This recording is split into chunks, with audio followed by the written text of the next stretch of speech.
नमस्कार, आप देख रहे हैं राष्ट्र प्रथम और मैं हूं आपके साथ में शोभित पाठक। न्यूज रूम लाइव में सभी दर्शकों का बहुत बहुत स्वागत है। बीजेपी के बाद अब मिशन हिमाचल में जुटी कांग्रेस। प्रियंका गांधी की आज सोलन में रैली होगी और उसको लेकर खासी तैयारियां भी की जा रही हैं। ऐसा माना जा रहा है कि हिमाचल में मजबूती के लिए जो है कांग्रेस ने अभी कल परसों में 45 उम्मीदवारों के नाम भी फाइनल कर दिए थे। अब खुद हिमाचल कमान प्रियंका गांधी के हाथों में है और उम्मीद जता रही है कांग्रेस के इस बार चुनाव में जीत का परचम जो है कांग्रेस पार्टी ही फहराएगी। ऐसा मानना है कांग्रेस के वरिष्ठ नेताओं का और खुद प्रियंका गांधी उसकी अगुवाई करते हुए दिख रही हैं। लगातार जिस तरीके से हिमाचल प्रदेश में आने वाले कुछ समय में विधानसभा के चुनाव होने हैं और इसी को देखते हुए बीजेपी ने माफ कीजिएगा कांग्रेस ने तैयारियां शुरू कर दी है। लगातार जिस तरीके से एक के बाद एक रैली करने का जो प्रोग्राम तैयार किया गया और शुरुआत उससे आज के माध्यम से की जा रही है। प्रियंका गांधी उसकी अगुवाई करते हुए दिखेंगे और लोगों के बीच में जाकर वो जरूरी मुद्दों को भी उठा सकती हैं। इसी खबर पर हम जुड़ेंगे, हमारे वरिष्ठ सहयोगी हैं जिगर पांड्या, और उनसे ही जानेंगे कि कांग्रेस की इस तैयारी को वो किस तरीके से देखते हैं। जबकि कांग्रेस की तैयारी अगर हिमाचल को लेकर पुख्ता दिख रही है, लेकिन गुजरात में हिमाचल से पहले चुनाव है। हम शुरुआत गुजरात से करना चाहेंगे क्योंकि गुजरात की आप वित्तीय जो है राजनीति के बारे में काफी अच्छे से जानते हैं। हिमाचल से पहले गुजरात में चुनाव है, लेकिन गुजरात में उस तरह का कोई भी दौरा अभी तक कोई वरिष्ठ नेता का देखने को नहीं मिल रहा है। हालांकि भारत जोड़ो यात्रा से पहले राहुल गांधी का गुजरात दौरा हुआ था। उसके बाद अब ये बड़ी रैली जो है हिमाचल में की जा रही है और उम्मीद जताई जा रही है प्रियंका गांधी इस रैली की अगुवाई करेंगी। आज गुजरात में कांग्रेस का ये सूनापन जो है बरकरार है, इसे क्या कहेंगे पहले, फिर इसके बाद हिमाचल दौरे पर आएंगे।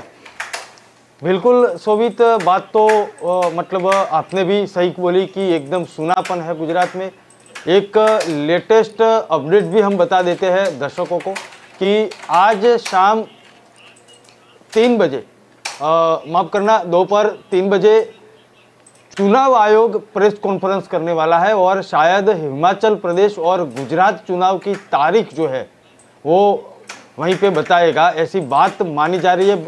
और बतौर ट्विटर के जरिए चुनाव आयोग ने ये बात बताई हुई है कि 3 बजे हम प्रेस कॉन्फ्रेंस करेंगे और हिमाचल और गुजरात के चुनाव के लिए अपडेट्स देंगे, क्या तैयारी चल रही है उसके बारे में बात करेंगे और तारीख भी शायद संभवतः दे देंगे, ऐसी बात सामने आई। अगर आज तारीख फिक्स हो जाती है कि इसी तारीख XYZ तारीख को चुनाव हिमाचल में होने वाले हैं और गुजरात में होने वाले हैं, तो कांग्रेस आज तक कहीं भी मतलब नज़र नहीं आ रही है, चुनावी रैलियां हो या जनता के बीच में जाना हो।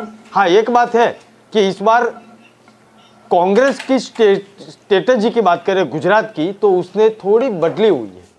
वो लोग आज चुनाव जो प्रचार प्रसार है वो मतलब कि पूरी जनसभा के तौर पे शायद भले नज़र नहीं आते हैं, लेकिन गांव-गांव में जाके लोगों के साथ बैठ के उनके साथ खाना खा के वहाँ की समस्या सुनते हैं, वहाँ के कुछ लोकल नेता है उनको साथ में रख के ये सब एक समझे कि मतलब जमीनी स्तर पे जुड़े हुए जितने कार्यकर्ता है नेता है उनके साथ परिषद कर रहे हैं।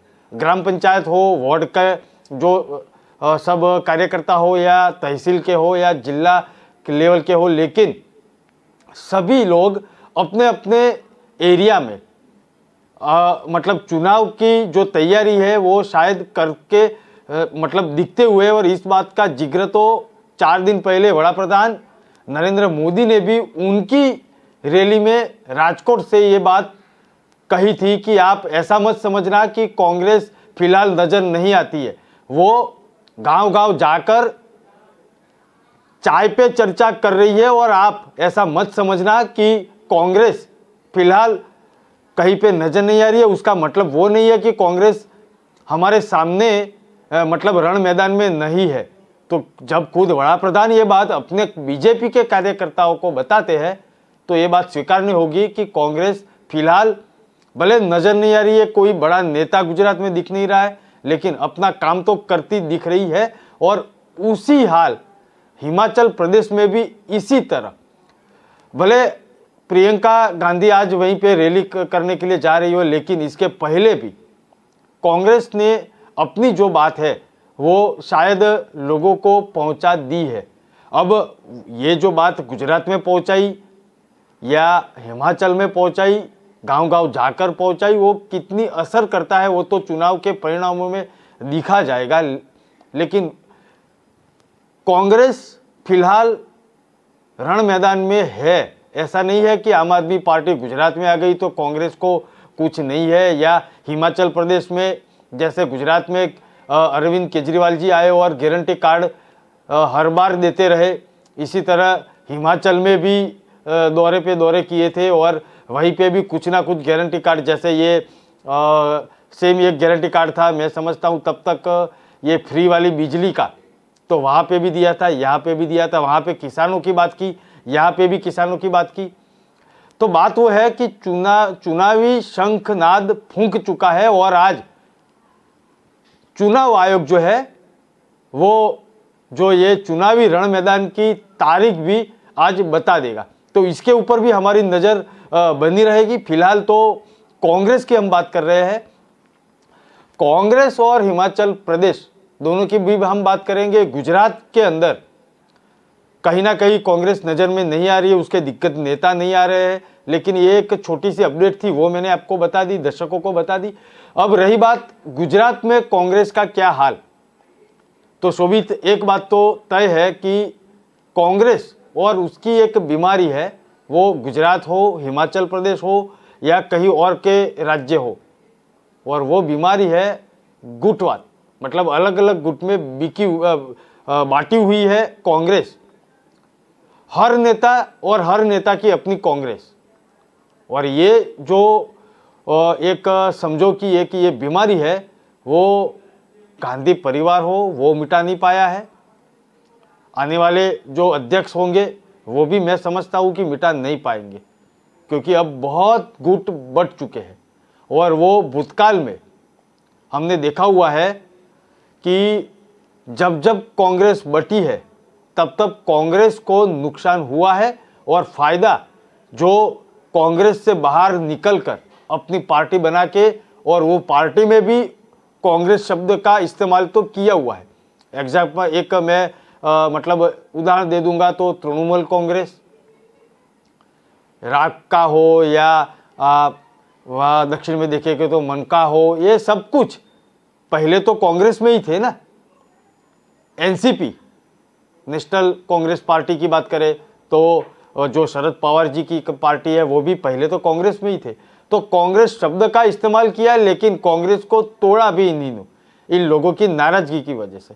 तो कांग्रेस हर दिन प्रतिदिन मतलब हर दशकों में एक बढ़ती चली गई, टूटती चली गई, लेकिन कांग्रेस आज भी देश में बरकरार है, और उसका उत्तम उदाहरण भारत जोड़ो यात्रा के तौर पे हम दिख रहे हैं। जी शोभित। जी बिल्कुल ही उसका उदाहरण जो है हम भारत जोड़ो यात्रा के द्वारा देख रहे हैं, और निश्चित भी इस चीज से नकारा नहीं जा सकता कि आज भी अगर कांग्रेस सही से काम करती है तो खोया हुआ जनाधार वो फिर से अपना वापस पा सकती है। लेकिन ऐसा होता हुआ नहीं दिखता है, क्योंकि जब जब भी चुनाव सर पर होते हैं तो कांग्रेस बाहर तो छोड़ो अंदर खाने जो है उसमें बगावत देखी जाती है। अभी हमने कल जिक्र किया था न्यूज़रूम लाइव में शशि थरूर और मल्लिकार्जुन का, जिसमें शशि थरूर के साथ में कांग्रेस कार्यकर्ता नहीं शामिल हुए, आपके माध्यम से ही पता चला था, और मल्लिकार्जुन खड़गे के साथ में जो था एक विशाल जनसमूह भी शामिल हुआ था। लेकिन हम बात आज कर रहे हैं प्रियंका गांधी की। प्रियंका गांधी का जिक्र करना चाहेंगे क्योंकि उत्तर प्रदेश की कमान, जब विधानसभा चुनाव हुए अभी उत्तर प्रदेश में, तो कमान जो थी वो प्रियंका गांधी के हाथ में थी, और उत्तर प्रदेश में ऐसी उम्मीद जताई जा रही थी कि प्रियंका गांधी एक नया एक्सपेरिमेंट भी कर रही थी। उन्होंने कैंपेन लॉन्च किया था, लड़की हूं लड़ सकती हूं, और ज्यादा से ज्यादा सीटें जो थी वो महिलाओं को दी गई थी। हालांकि उम्मीदवारी इतनी गड़बड़ हुई, कांग्रेस की स्थिति वहां पर इतनी बिगड़ी कि जो है कांग्रेस सिमट कर 1-2 सीटों पर ही निर्भर हो गई। मतलब 403 अगर विधानसभा सीटों की अगर बात करते हैं, उत्तर प्रदेश में सबसे बड़ा राज्य कहलाता है उत्तर प्रदेश, सबसे ज्यादा विधानसभा सीटें भी हैं, वहां पर 403 विधानसभा सीटें हैं, और उसमें सिमट कर अगर कोई भी राजनीतिक पार्टी जो किसी देश में देश की अगुवाई करती थी, वो पार्टी का दायरा जो सिमट कर 1 और 2 के आंकड़े पर आ जाता है, तो निश्चित ही ये बहुत बड़ा जो कह सकते हैं कि पिछले कुछ दिनों में खामियाजा जो है उस पार्टी को भुगतना पड़ा है। यहां तक कि प्रियंका गांधी की अगुवाई भी उस पार्टी के ग्राफ को जो है ऊपर पहुंचाने में सफल साबित नहीं हुई थी। अब बात हम हिमाचल चुनाव की कर रहे हैं। हिमाचल चुनाव में भी जो ऐसा रणनीतिकार कह रहे हैं, ऐसा जो है आज सुबह मीडिया के माध्यम से भी हम लोगों को पता चल रहा है कि जो चुनावी बागडोर है वो प्रियंका गांधी के हाथ में ही होगी और पूरा जो चुनाव है प्रियंका गांधी की देखरेख में ही संपन्न होगा।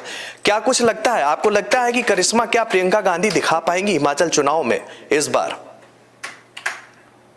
देखो, उत्तर प्रदेश का जिगरा आपने किया और प्रियंका गांधी की वहाँ पे अगुवाई में ये चुनाव भी हमने देखे हुए हैं उत्तर प्रदेश और 5 राज्यों में, खास करके उत्तर प्रदेश का जो नतीजा जो था, लड़की हूँ लड़ सकती हूँ, वहाँ से उन्होंने कैंपेन भी अच्छा किया था लेकिन कांग्रेस को सफलता नहीं मिली थी। और मैं समझता हूँ कि कांग्रेस उत्तर प्रदेश में तो कहीं नज़र आज भी आ नहीं रही है, 1-2 सीटें पे सिमट गई थी। उसके बाद हिमाचल प्रदेश की बात करें तो उत्तर प्रदेश में क्यों ऐसा हुआ था, तो उसका भी एक ही कारण था, वो मैंने अभी मेरी बात में भी बताया कि एक जो तकलीफ है कांग्रेस की वो कि अलग अलग जो नेता है उसकी अलग अलग कांग्रेस है, भले वो कांग्रेस में है लेकिन अपना गुट अलग है। और ये अंदरूनी कलह जो है वो पूरे देश में देखा जा रहा है, गुजरात में भी है, सारे देशों में है, मतलब अलग अलग राज्यों में है और हिमाचल में भी ये बड़ी चुनौती के रूप में सामने आया हुआ है। अब प्रियंका गांधी के सामने जो चुनौतियां हैं उसमें से मुख्य जो चुनौती है वो अंदरूनी कलह, और वो खत्म नहीं हुआ है।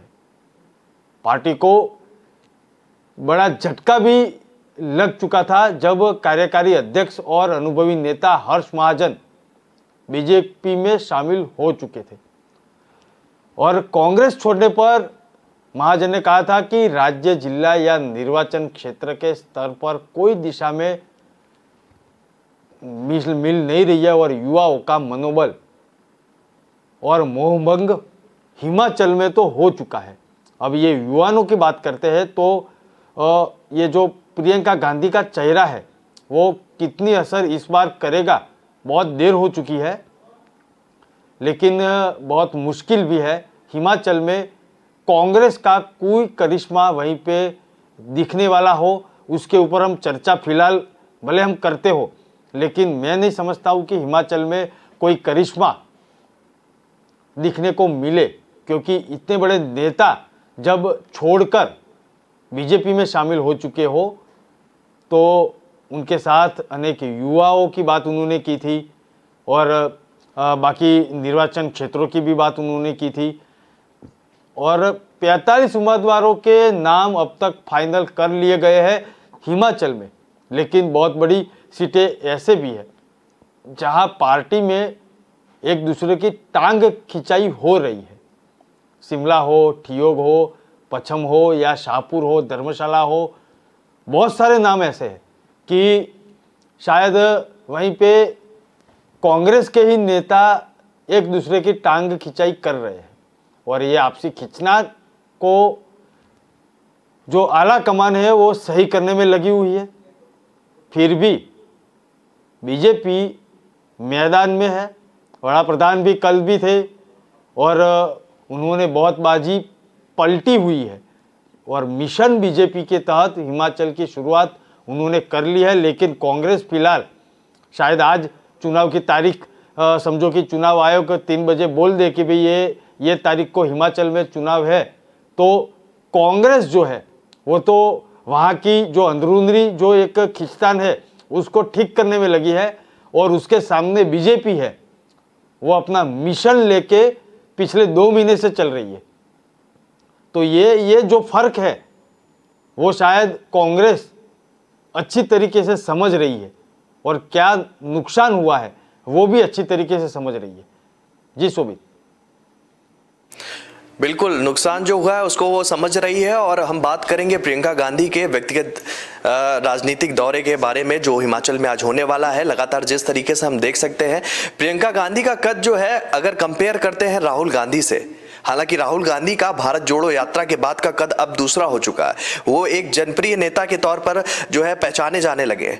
हालांकि कुछ समय पहले अगर राहुल गांधी की अगर हम व्यक्तिगत कद की बात करते हैं तो उनको बड़ा मजाकिया तरीके से लिया जाता था। वो एक कॉमेडी की तरह से मीडिया में प्रस्तुत किए जाते थे। लेकिन जिस समय से भारत जोड़ो यात्रा की शुरुआत हुई उस समय से और अब तक अगर आज का भी जिक्र करेंगे तो उनके साथ में एक जन समर्थन जो है वो चलता हुआ देखा जा रहा है। ये कोई पेड जन समर्थन नहीं है, ये लोगों की भावनाएं हैं जो लगातार उनके साथ में जुड़ती हुई दिख रही हैं। और इस बात का भी हम जिक्र करना चाहेंगे, अगर ये भावनाएं व्यक्तिगत अगर लोगों की उनके साथ में जुड़ी और कहीं ये वोट बैंक में तब्दील हो गई तो निश्चित ही कांग्रेस फिर से एक नए मुकाम को हासिल कर लेगी।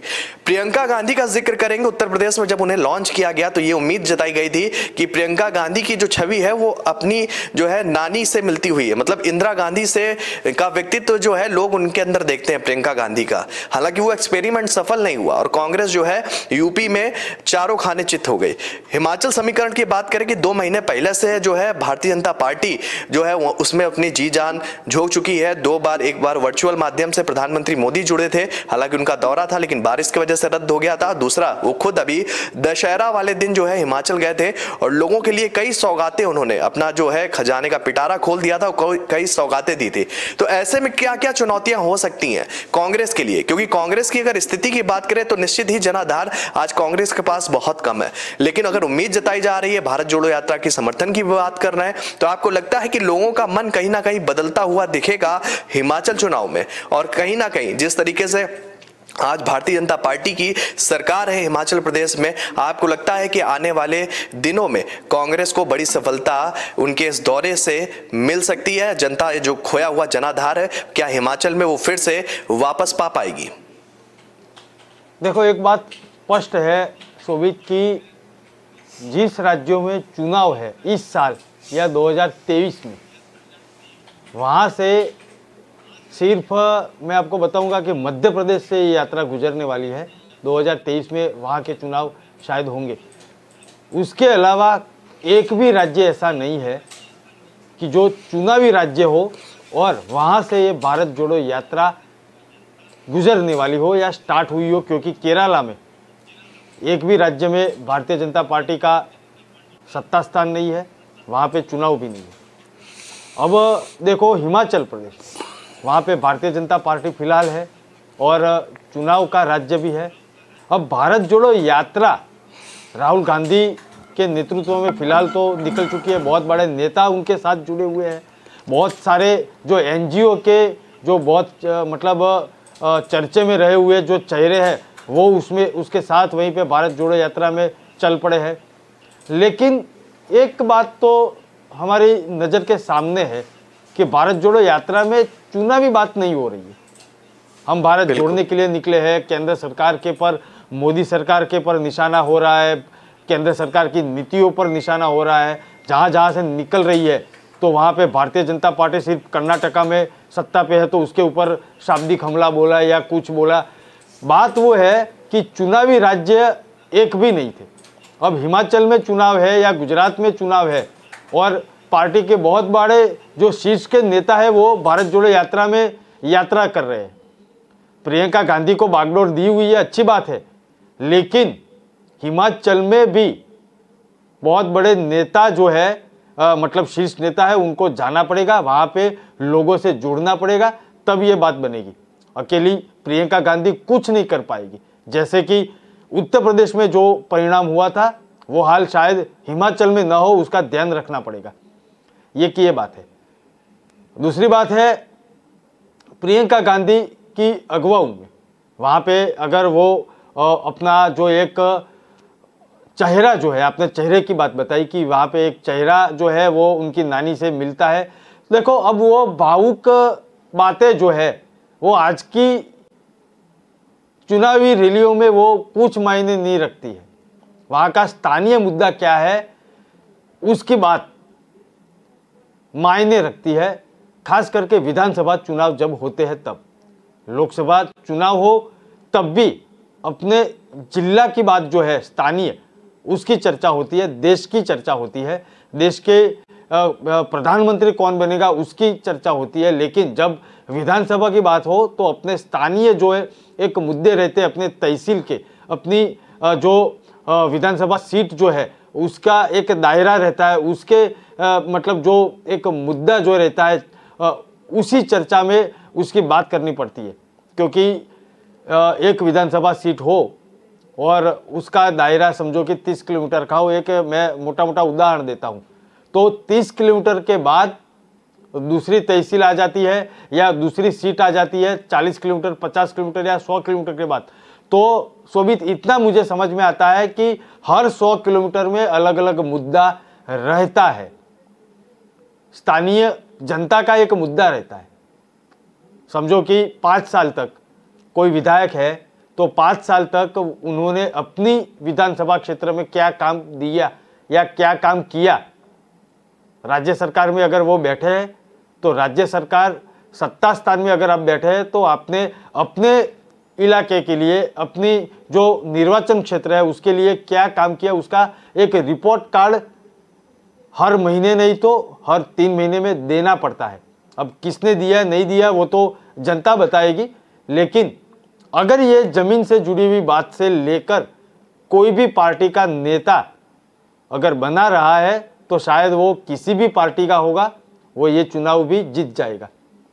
अगर जनता से विमुख है और चुनाव जब जब आते हैं तभी वो नेताजी वहीं पे पहुंचते हैं या साल में 1-2 बार कहीं पे रिबन काटने के लिए पहुंच जाते हैं, तो ये बात नहीं बनेगी। अब इसमें कांग्रेस, भारतीय जनता पार्टी और आम आदमी पार्टी तीनों वहाँ पे कमर तो कस रहे हैं और पंजाब में बहुत बड़ी जीत भी हुई है आम आदमी पार्टी की, हम बात कर लेंगे। तो अब वहाँ पे हिमाचल में क्या करिश्मा दिखाएंगे वो तो हम देखेंगे, लेकिन आम आदमी पार्टी चुनावी राज्य हिमाचल और गुजरात में भी प्रचार कर रही है, वो कांग्रेस को याद रखना पड़ेगा। जी शोभित,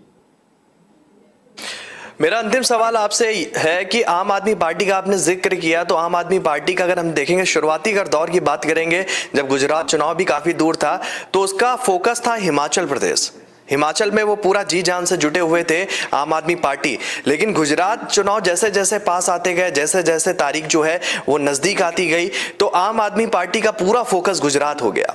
और गुजरात होना भी चाहिए। अगर आम आदमी पार्टी बढ़त बना लेती है, सीट की जिम्मेदारी है या दावेदारी, वो एक अलग विषय बन जाएगा, चुनाव नतीजे उसको घोषित करेंगे। लेकिन आम आदमी पार्टी अगर गुजरात में बढ़त बनाती है तो पूरे देश में जो है एक मैसेज जाएगा, क्योंकि गुजरात में भारतीय जनता पार्टी का गढ़ है और ये अगर इसमें बढ़त बनाती है तो सीधी तौर पर कहा जाएगा कि भारतीय जनता पार्टी के किले में जो है सेंध लगाने का काम कर रही है आम आदमी पार्टी। आपको लगता है क्या आम आदमी पार्टी गुजरात चुनाव में जो आज का जो सीन बन रहा है, जिस तरीके से Arvind Kejriwal back to back 10 दिनों में पहुंच जाते हैं गुजरात, उनके साथ में जो है पंजाब के मुख्यमंत्री भगवंत मान भी पहुंचते हैं, राघव चड्ढा भी डांडिया करते हुए लोगों के साथ में, वहां के नेताओं के साथ में देखे जा रहे हैं। और कल एक खबर भी आई थी कि गुजरात से आम आदमी पार्टी के किसी नेता को गिरफ्तार किया गया है। ये भी एक कोई खबर थी जो मीडिया चैनल दिखा रहे थे।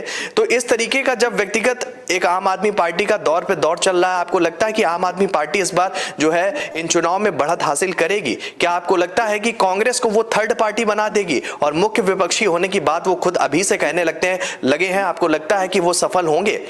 क्या है गुजरात जो समीकरण है, जो चुनाव है, उसमें आम आदमी पार्टी का कद क्या है?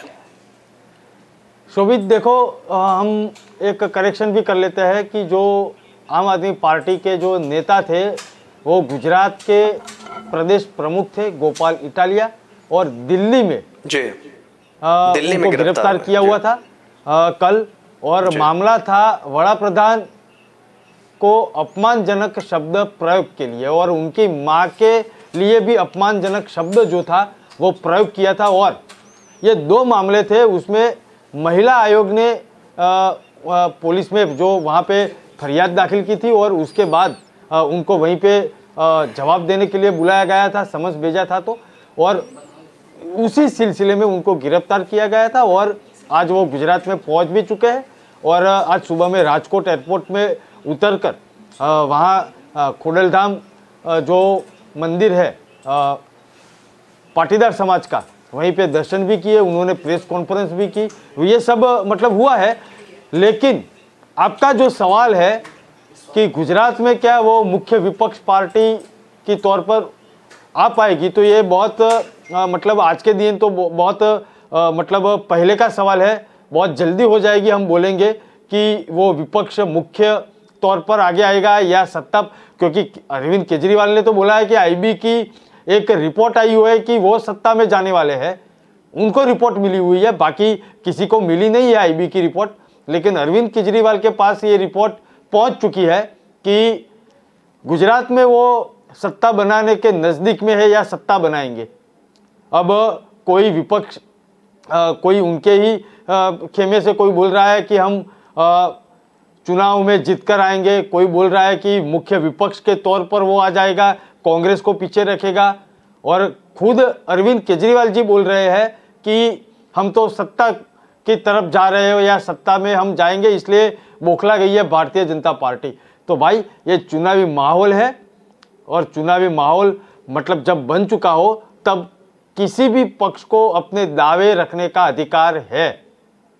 अब सत्ता पक्ष में पहुंचेगी तो वो चुनाव के परिणाम के बाद पता चलेगा कि कौन विपक्ष में बैठता है, कौन सत्ता पक्ष में बैठता है, और कौन तीसरे नंबर पे जाता है, और कौन डिपॉजिट भी गुमाता है। 2017 में तो आम आदमी पार्टी की डिपॉजिट भी गई हुई थी, वो भी याद रखना पड़ेगा, और वो ज़्यादा समय नहीं हुआ है, 5 साल ही हुए हैं। और पिछले 5 साल में आम आदमी पार्टी ने कोई बड़ा करिश्मा दिखाया नहीं है। सूरत में एक करिश्मा दिखाया था और वो विपक्ष में बैठी हुई है, सत्ता पक्ष में तो वो भी नहीं है। सूरत में म्यूनिसिपल कॉरपोरेशन में, उसमें भी भारतीय जनता पार्टी है, लेकिन वहाँ पे ये पाटीदार समाज का जो मत का जो ध्रुवीकरण हुआ था उसका सीधा फायदा आम आदमी पार्टी को मिला था। ठीक उसी तरह गांधीनगर कैपिटल सिटी में, जहाँ पे सचिवालय भी है और सीएम और मतलब एक बहुत बड़ा सिटी है गांधीनगर, उसमें 1 साल पहले कॉरपोरेशन के चुनाव थे। आम आदमी पार्टी ने बहुत जोर लगाया था, एक भी सीट आम आदमी पार्टी को नहीं मिली थी। सूरत में मिली थी, विपक्ष के तौर पे वो मतलब बैठते हैं, और उसी मॉडल पे वो गांधीनगर में कॉरपोरेशन में चुनाव लड़ने जा रहे थे, तो बिल्कुल गांधीनगर की जनता ने उनको स्वीकारा नहीं था। तो ये मैं इसलिए बताना चाहता हूं कि पिछले 5 साल में कोई ऐसा बड़ा करिश्मा आम आदमी पार्टी ने किया नहीं है, बताया नहीं है। और ये विधानसभा की मतलब चुनाव है, कोई छोटा मोटा ग्राम पंचायत का या नगर पंचायत का या कॉरपोरेशन का चुनाव नहीं है। तो ये बात भी याद रखनी पड़ेगी कि आम आदमी पार्टी भले मेहनत कर रही है, उसका मतलब एक माहौल वो अपने आप बना रही है। उत्तर प्रदेश में भी जनाधार जो था वो अरविंद केजरीवाल जी या मनोज सिसोदिया जी जब वहीं पे मतलब एक चुनाव प्रचार के लिए जाते थे तब जन सैलाब उमड़ता था। अब ये हिमाचल में भी हमने दृश्य देखे हैं, जब जब वहाँ पे गए हैं तब तब एक जन सैलाब उमड़ता था। गुजरात में भी वो दृश्य हम देखे हैं, लेकिन वो जो लोग आते हैं वो आम आदमी पार्टी में कितने मत कन्वर्ट होते हैं वो तो देखना पड़ेगा ना, क्योंकि उत्तर प्रदेश में भी जन सैलाब तो उमड़ा था, लेकिन वोट कहाँ मिले थे। तो ये एक सोचने वाली बात है। तो ये बहुत बड़ी जल्दी है कि वो विपक्ष में बैठेगी या सत्ता पक्ष में बैठेगी या कौन से नंबर पे बैठेगी। माहौल तो अभी आज से बनेगा जब चुनाव आयोग तारीख बोलेगी। जी शोभित। चलिए, बहुत बहुत धन्यवाद जिगर पांड्या जी तमाम मुद्दों पर बेबाकी से बात रखने के लिए। तो निश्चित ही तौर पर प्रियंका गांधी का आज हिमाचल दौरा है और देखने वाली बात यह होगी कि वो हिमाचल में कांग्रेस को सहेजने के लिए कितनी मेहनत करती हुई दिखेंगी और क्या उनकी जनसभा का जो है प्रतिफल उन्हें चुनावी वोट के रूप में मिलता हुआ दिखेगा। ये तो आने वाले समय और आने वाले चुनाव में ही इस बात का पता लगेगा कि हिमाचल में कांग्रेस का कद इन दौरों के बाद कितना मजबूत हुआ है। क्या पार्टी में सत्ता पर बैठ पाएगी कांग्रेस, इसका भी हम जिक्र जो है चुनाव नतीजों के आने से पहले समय समय पर उनकी जो नीतियां हैं उनको लेकर करते रहेंगे। तो न्यूज रूम लाइव में आज के लिए इतना ही। दर्शकों को बताना चाहेंगे कि वो देश और दुनिया से जुड़ी हुई तमाम खबरों को अगर देखना चाहते हैं तो हमारी वेबसाइट www.kalamkartavya.com पर जाकर खबरों को देख सकते हैं। तो फिलहाल मुझे दीजिए इजाजत, तब तक के लिए नमस्कार।